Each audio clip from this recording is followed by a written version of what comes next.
तो इन्होंने एक ये संस्कार शाला, बाल संस्कार शाला बनाई हुई है। मैं सभी लिंगुलिया वासियों से निवेदन करूंगा कि कृपया बच्चों को इसमें अवश्य भेजें, ताकि बच्चे हमारी संस्कृति के बारे में कुछ ज्ञान प्राप्त कर सकें। यदि यहाँ संस्कार शाला में अभिनंदन भी बताते हैं कि बच्चों झूठ नहीं बोलना, लेकिन घर पे जाते ही शाम को जब पापा फोन पे कहते हैं कि बेटा कह दो, वो आते हैं तो कहते हैं बेटा कह दो कि पापा घर पे नहीं है, तो उस संस्कार शाला का सारा ही कार्य जो है वो निष्फल हो जाता है। ये हम सब के लिए थोड़ा सा एक शर्म की बात है कि हमें अपनी मूल संस्कृति के बारे में कुछ भी नहीं पता। विश्व गुरु क्या था, क्यों नहीं है, उसके क्या कारण हैं? ईमानदारी से कहा जाए तो उसकी वजह सिर्फ हम ही हैं, जो हम अपनी संस्कृति को नीचे की तरफ ले जा रहे हैं बजाय ऊंचे की तरफ ले जाने की। अभिनंदन जी ने एक बात बताई कि हमारे पिताजी के पास इतने सारे ज्ञान था, हमारे पास इतना ट्रांसफर हुआ और शायद धीरे धीरे कब खत्म होते हुए आगे आने वाली पीढ़ियों में समाप्त हो जाए। मैं इसमें इतना कहना चाहूंगा कि आप लोग, उनसे मैं प्रार्थना करूंगा कि इनकी बात को गलत साबित करके दिखा दीजिए। जो हमें इतना ज्ञान प्राप्त हुआ था, हम किसी तरह से उसको इतना करेंगे। मैं उन लोगों को विशेष धन्यवाद देना चाहता हूँ जो अपनी पात्रता को समझते हुए इस कार्यक्रम से बाहर चले, क्योंकि जब स्वर्ण वर्षा हो रही हो या समुद्र मंथन से अमृत निकल रहा हो तो बहुत से लोग अपात्र होते हैं। ये हमारी संस्कृति है। जिस जमाने में बाप की संपत्ति पाने के लिए बेटा उसकी गर्दन उड़ाने में 2 क्षण नहीं लगाता है, वहां पर अभिनंदन जी ने श्री रविशंकर जी से मेरा परिचय ये करा के बोला कि जो कार्यक्रम है ये सब हमारे सोसाइटी के वरिष्ठ जनों के तत्वाधान में हो रहा है। ये हमारे संस्कार हैं। आज मेरे सामने ही शिव तांडव स्तोत्र,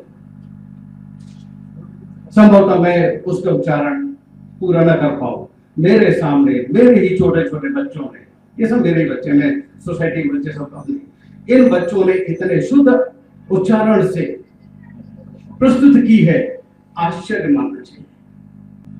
लीलावती भाग का ज्ञान, सर्वसूत्री ज्यामिति का ज्ञान, सच मानिए मैं इसको कन्फेस करता हूं आप सबके सामने कि मुझको इसका ज्ञान नहीं था। रविशंकर जी आपको बहुत बहुत धन्यवाद। अभिनंदन जी ने जिस कैलेंडर की चर्चा की है इसको पूरी तरह से सबके सामने प्रस्तुत करना, एक दिन का अंतर और 126 वर्षों में एक दिन का अंतर, ये बहुत बड़ी बात है। हम अपनी इतनी बड़ी धरोहर को कैसे समेटते चले आ रहे हैं। मुझे गर्व है कि हमारे बीच अभिनंदन जी रहते हैं। हाँ, अब मैं लक्ष्मणा जी आपको पुनः खड़ा करूंगा कि आपने इतनी अच्छी प्रस्तुत की है। मैं नहीं जानता था कि आप इतनी अच्छी, जब मैंने कैमरे में देखा तब मैंने ये देखा कि आप अपनी भाव भंगिमा कितनी शीघ्रता से बदल रही है।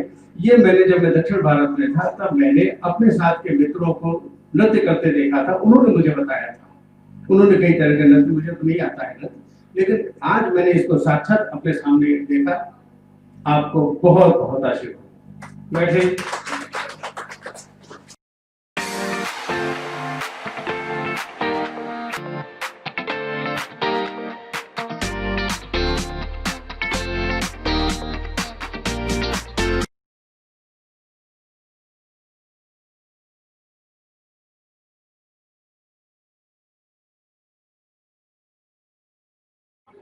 आजकल जो शिक्षा प्रणाली हम लोग को मिल रही है, जो हम स्कूलों में सीख रहे हैं, जो हम विद्यालयों में सीख रहे हैं, वो हमारे कल्चर से कोसों नहीं, मीलों नहीं, किलोमीटरों नहीं, बहुत बहुत दूर है।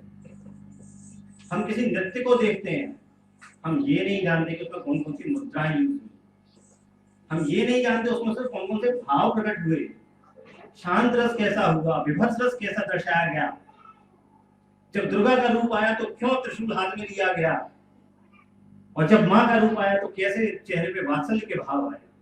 हम भाव शास्त्र को नहीं जानते हैं, और हम कह रहे हैं कि हमारे बच्चे मॉडर्न हो रहे हैं, सीख रहे हैं। मैं धता बोलता हूँ वैसे मॉडर्न सिस्टम की, एजुकेशन सिस्टम की, जो कुछ नहीं सिखाता है। 50 साल का बच्चा हो जाता है, उसको कुछ नहीं पता होता अपने जीवन के बारे में कि भाव क्या होते हैं, शिक्षा क्या होती है, सम्मान क्या होता है, आत्मनिर्भरता क्या होती है, वो कुछ भी नहीं जानता है। इन सब चीजों से हीन होता है। धन्यवाद दूंगा लक्षणा शर्मा जी आज भी उन चीजों को जीवित रखने के लिए प्रयास कर रही है। इन्होंने गुजरात में भी कई शोज दिए, इन्होंने जयपुर में फोर्ट पर भी बहुत सारे शोज दिए, और अब यहाँ भी कोशिश में है। लोग अपने बच्चों को वेस्टर्न डांस सिखाते हैं, डांडिया सिखाते हैं, लेकिन कथक सिखाएंगे ये थोड़ा सा उनको अटपटा लगता है। क्यों? क्योंकि कथक जो है वो हमारा शास्त्रीय नृत्य है, और जहाँ शास्त्र बीच में आ जाता है वहां हमें थोड़ा सा हेय लगता है। Oh my God, how ridiculous, this is what we think actually. जबकि ऐसा नहीं है। जितने चक्कर इन्होंने आखिर राउंड में लिए थे, आजकल के बच्चे मॉडर्न डांस वाले ले नहीं सकते एक बार में चक्कर, मैं गारंटी देता हूँ। खैर, मैं चाहूंगा एक बार आप लोग उनके लिए दोबारा से ताली दें, और प्रोग्राम को अंतिम क्षणों में मैं सोसाइटी के जो हमारे बुजुर्ग लोग हैं, जिनका आशीर्वाद हमें हमेशा चाहिए होता है, मैं चाहूंगा कि इस प्रोग्राम के बारे में वो अपने 2 शब्द हम सबके साझा करें, शेयर करें। मैं शुरुआत करूंगा जिंदोला जी से। जिंदोला जी प्लीज आइए और 2 शब्द इस प्रोग्राम के बारे में। सम्माननीय अध्यक्ष महोदय श्री विजय जैन जी, श्री रविशंकर जी, राजेश मिश्र जी का मैं बहुत ही धन्यवादी हूँ कि उन्होंने अपना बहुमूल्य समय निकालकर हम सोसाइटी वालों के लिए एक इतना अच्छा प्रोग्राम रखा। और इस प्रोग्राम में सबसे मुख्य जो हमारे अभिनंदन जी हैं, जो हमारे सोसाइटी के लिए इतना कार्य कर रहे हैं कि उसको शब्दों में बयान नहीं किया जा सकता। और मैं जो इन्होंने एक ये संस्कार शाला, बाल संस्कार शाला बनाई हुई है, मैं सभी लिंगुरिया वासियों से निवेदन करूंगा कि कृपया बच्चों को इसमें अवश्य भेजें, ताकि बच्चे हमारी संस्कृति के बारे में कुछ ज्ञान प्राप्त कर सकें। अब आती है बात संस्कार शाला के ऊपर, मैं थोड़ा सा जरूर कहना चाहूँगा अभिनंदन जी से भी, और उनसे भी ज़्यादा सभी लिंगुरिया वासियों, परिवार वालों से, कि संस्कार शाला में अभिनंदन जी केवल कुछ श्लोक सिखा सकते हैं, कुछ बता सकते हैं, लेकिन जो इन्होंने सिखाया है या बताया है उसका कार्यान्वयन जो होगा वो घर पर ही होगा। यदि यहाँ संस्कार शाला में अभिनंदन जी बताते हैं कि बच्चों झूठ नहीं बोलना, लेकिन घर पे जाते ही शाम को जब पापा फोन पे कहते हैं कि बेटा कह दो, वो आते हैं तो कहते हैं बेटा कह दो कि पापा घर पे नहीं है, तो उस संस्कार शाला का सारा ही कार्य जो है वो निष्फल हो जाता है। क्योंकि बच्चा जो है, जो देखता है उससे ज्यादा सीखता है। केवल पढ़ाने से बच्चे को ज्ञान तो हो सकता है, लेकिन जो क्रिया है उसमें उसमें कोई अंतर नहीं पड़ता। तो बच्चों को सिखाने के लिए पहले हमें सीखना पड़ेगा। जो हम चाहते तो बहुत है कि बच्चे हमारे ऐसे हों, बच्चे ऐसे हों, तो पहले क्या हम वैसे बन पाते हैं, ये हमें पहले खुद बनना पड़ेगा, तभी बच्चे सीखेंगे। और बाल संस्कार शाला में अभिनंदन जी से भी यही निवेदन है कि बच्चों को केवल श्लोक सिखाना या किसी एग्जीबिशन के लिए या किसी प्रोग्राम के लिए तैयार करना न रखे, उनमें एक भावना पैदा की जाए ताकि वो बच्चे अपने जीवन में सफल हो सके।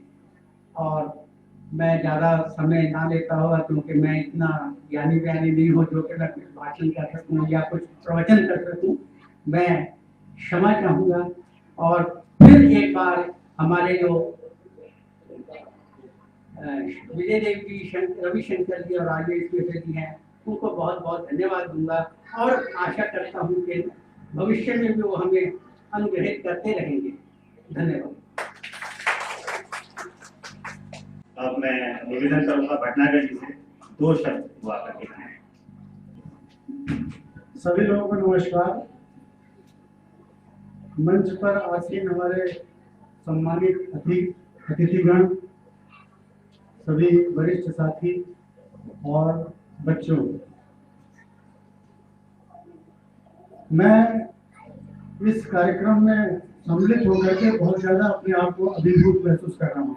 बड़ी ईमानदारी के साथ मैं कहना चाहता हूँ कि जो बातें यहाँ बताई जा रही हैं तो बहुत सारी बातें हम लोगों को मालूम है, लेकिन कभी ऐसा इंट्यूशन नहीं हुआ कि इसकी अच्छी तरह से अपने बच्चों में या अपने समाज में ट्रांसफर कर सके।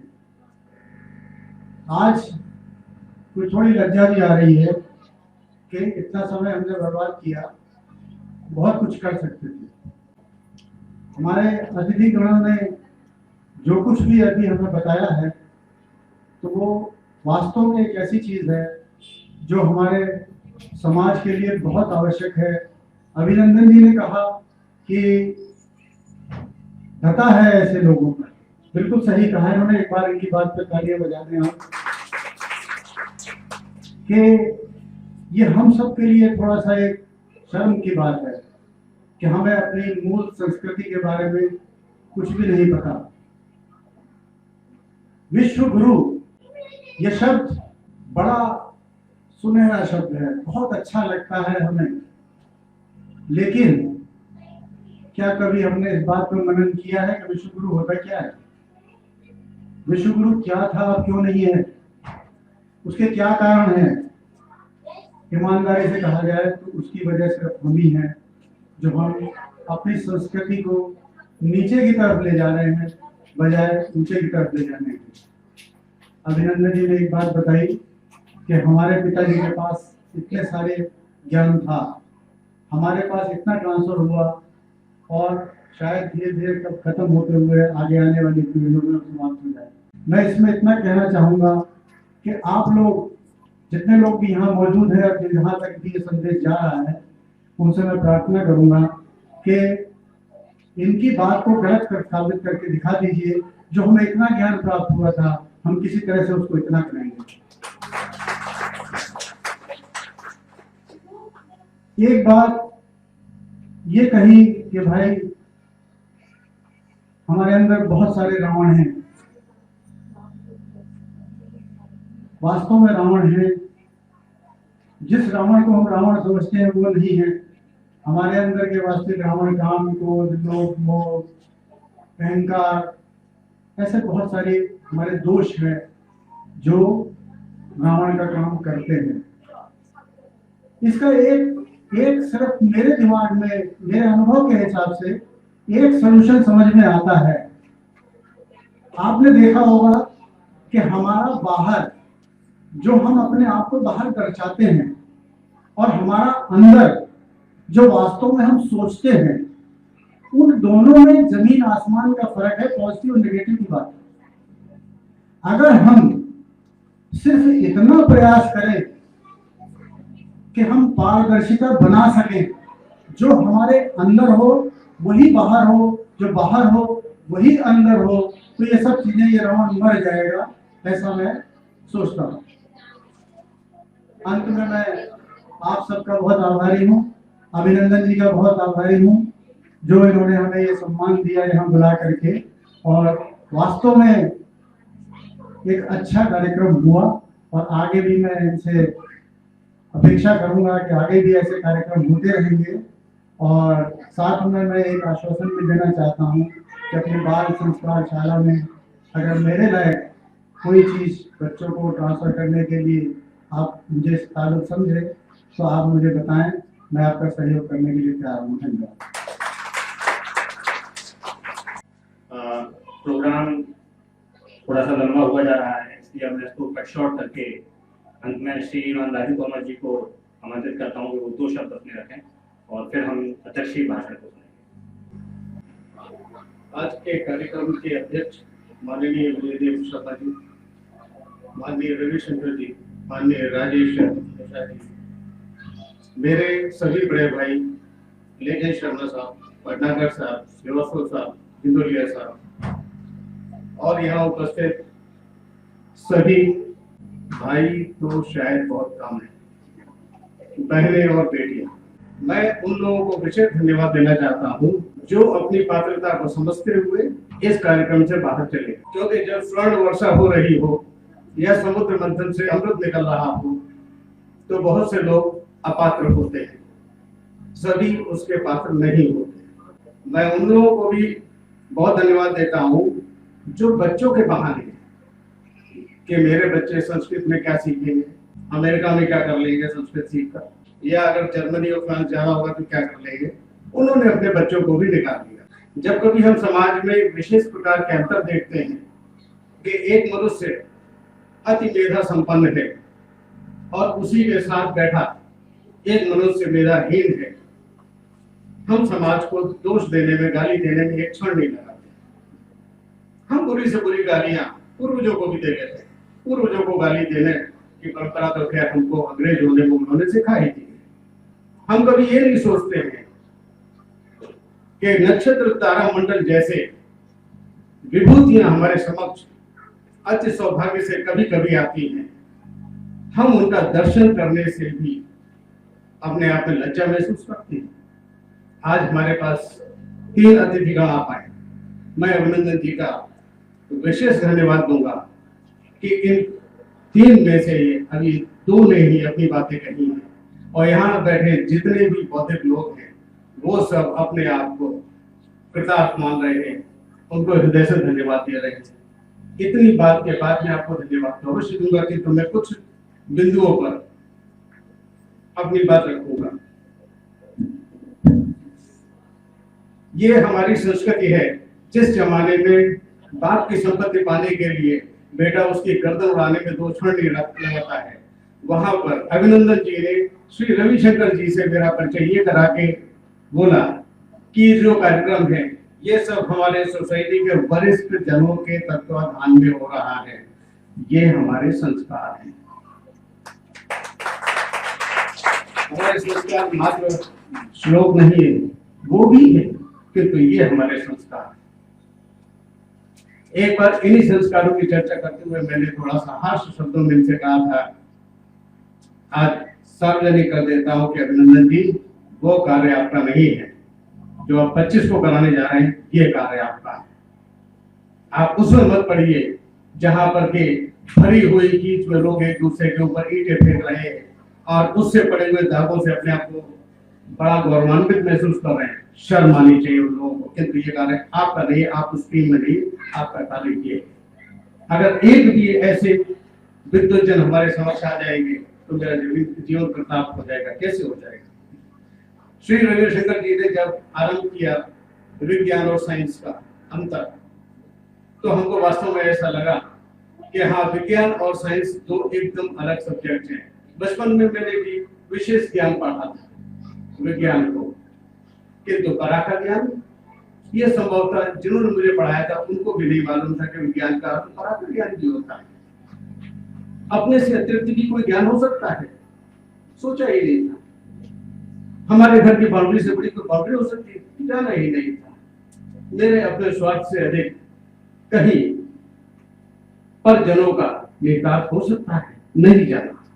हमने कभी नहीं जाना कि एक सीमा पर खड़े हुए फौजी को अगर एक गोली लग रही है तो उस स्थान पर मेरे दर्द क्यों नहीं हो रहा है, क्योंकि हमने पराका ज्ञान नहीं जाना। और इसलिए अगर मैं केवल अपने में ही सीमित रह गया तो इसमें दोष किसका है? सर्टेनली, बहुत निश्चित रूप से ये दोष मेरे माँ बाप का है। मुझे कहने में कोई शर्म नहीं है कि यदि मैं मूर्ख हूं, यदि मैं ज्ञानी हूं, यदि मैं सामाजिक आवश्यकताओं से अलग अपनी आवश्यकताएं समझता हूं, यदि मैं अपने खुद की रिचेस्ट सबसे धनी धरोहर को लात मारकर कहीं मैं शराब के प्यालों में डूबता हूं, तो ये तो हक है कि मैं ऐसे माँ बाप के उससे पैदा हुआ जिन्होंने मुझे सिखाया।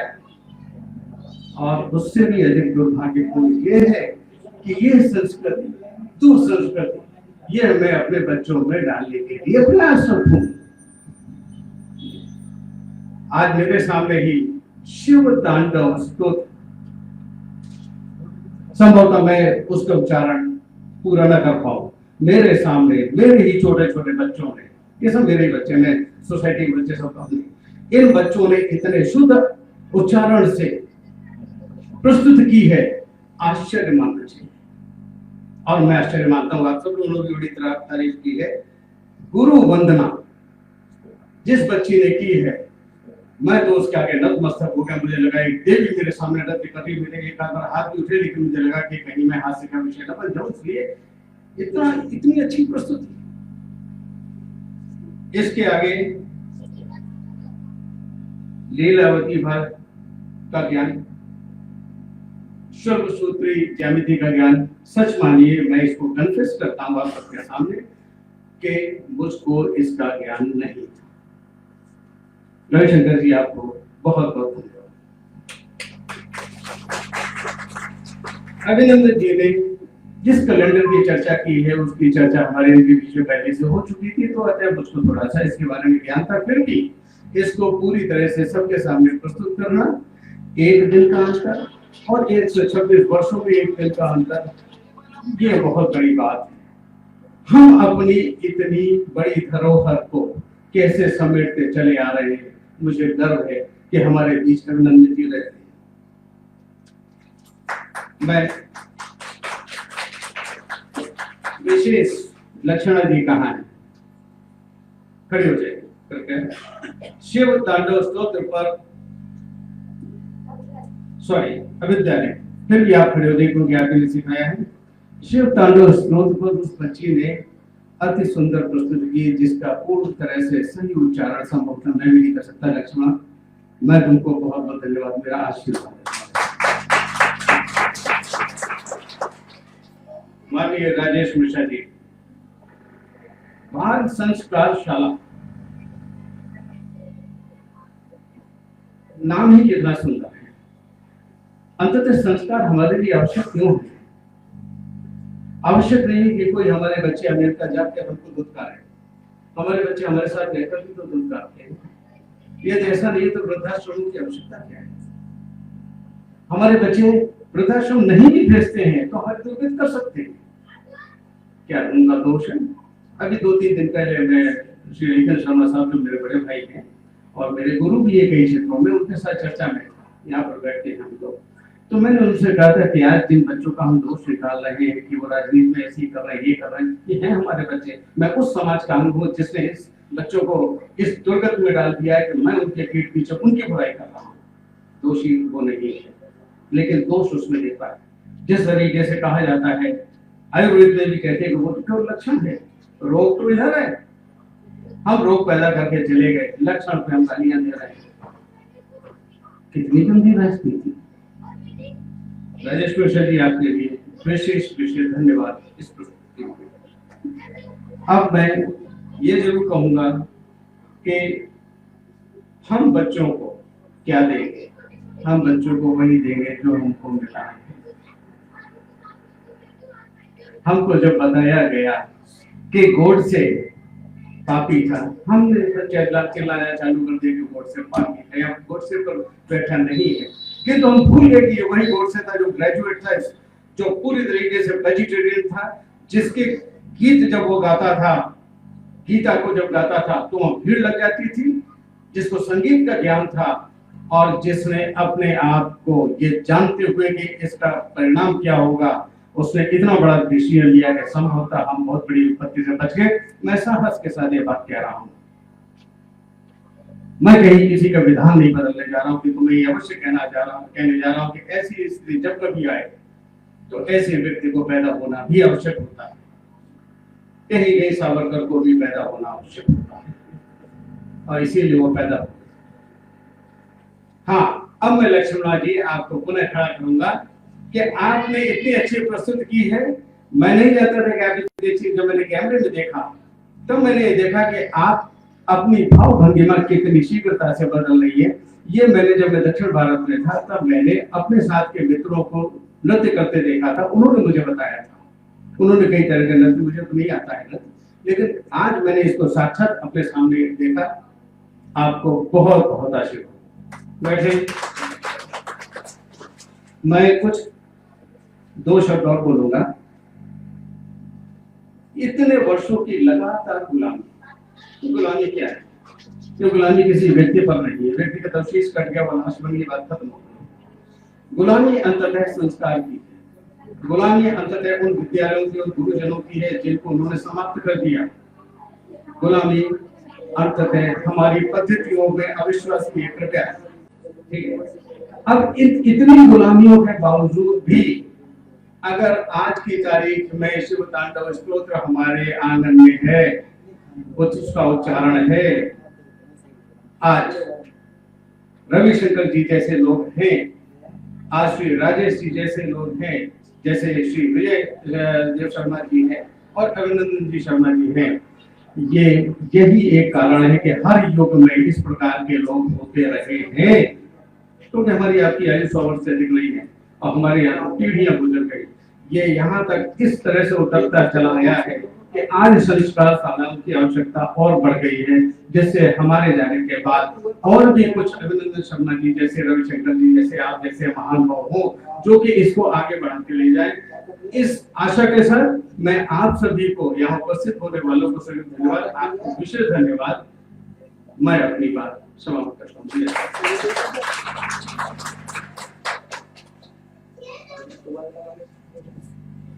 वैसे तो बात 2 शब्दों की हुई थी।